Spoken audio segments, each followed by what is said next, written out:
మొన్న సింహాచలం దేవస్థానంలో కూటమి పార్టీ కట్టినటువంటి అక్రమ గోడ వల్ల సుమారు 8 కుటుంబాలకి విషాదాన్ని మిగిల్చారు.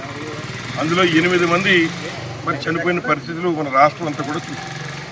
ముఖ్యంగా ఒక చిన్న తాపీ మేస్త్రిని అడిగినప్పటికీ కూడా ఒక 4-5 మీటర్లు దాటితేనే దానికి పిల్లర్లు వేసి మరి గోడలు కట్టాలనే మాట ఎటువంటి ఇంజనీర్ సహాయం లేకుండా ఒక తాపీ మేస్త్రి కూడా చెప్తాడు.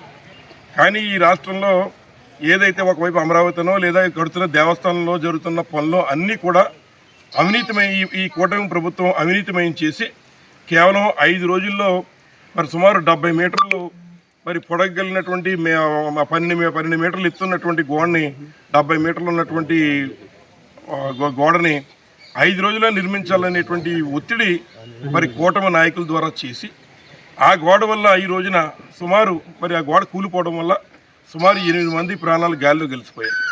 అట్లాంటి కుటుంబాలకి ఇవాళ మళ్ళీ కలవడం జరిగింది. వారి కుటుంబానికి ఈ కూటమి ప్రభుత్వం వల్ల జరిగిన నష్టాన్ని భర్తీ చేయలేని పరిస్థితి ఉంది.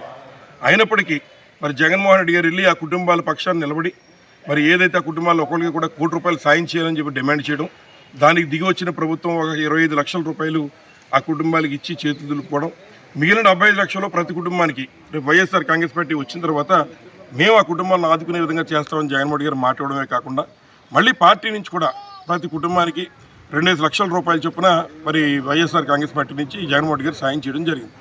అలాగే మరి ఇక్కడ అంబాజీపేటలో మరి 2 కుటుంబాలకు సంబంధించినటువంటి 2 చనిపోతే వారికి కూడా మరి 2 కుటుంబాలకి చెరుకు 2 లక్షల రూపాయల చొప్పున మరి వైఎస్ఆర్ కాంగ్రెస్ పార్టీ నుంచి ఇచ్చినటువంటి డబ్బుని ఇవాళ స్థానికంగా ఉన్నటువంటి కోఆర్డినేటర్ గారు, అలాగే జిల్లా పరిషత్ చైర్మన్ గారు కానీ, మాజీ శాసనసభ్యులు కానీ, అలాగే ఇక్కడ ఉన్నటువంటి కన్వీనర్ గారు కానీ, ఉన్నటువంటి గ్రామ అలాగే మండల నియోజకవర్గ స్థాయి నాయకులు పెద్దలు అందరి సమక్షంలో ఆ 2 కుటుంబాలకి కూడా వైఎస్ఆర్ కాంగ్రెస్ పార్టీ నుంచి ఆ 2 లక్షల రూపాయల సాయం కూడా 4 లక్షల రూపాయలు వారికి అందజేసి వెళ్ళడం జరుగుతుంది.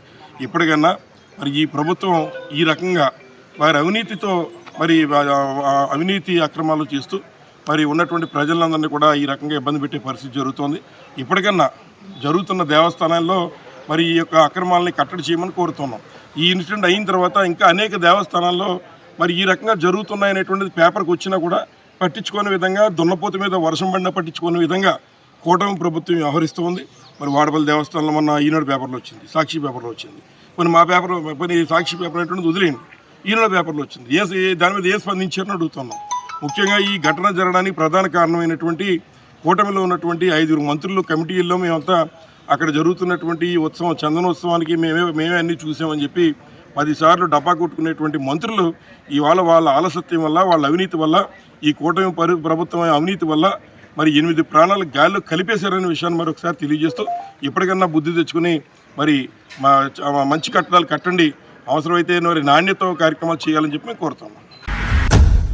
ఎప్పటికప్పుడు తాజా సమాచారం కోసం మా ఛానల్ను సబ్స్క్రైబ్ చేయండి, లైక్ చేయండి, షేర్ చేయండి.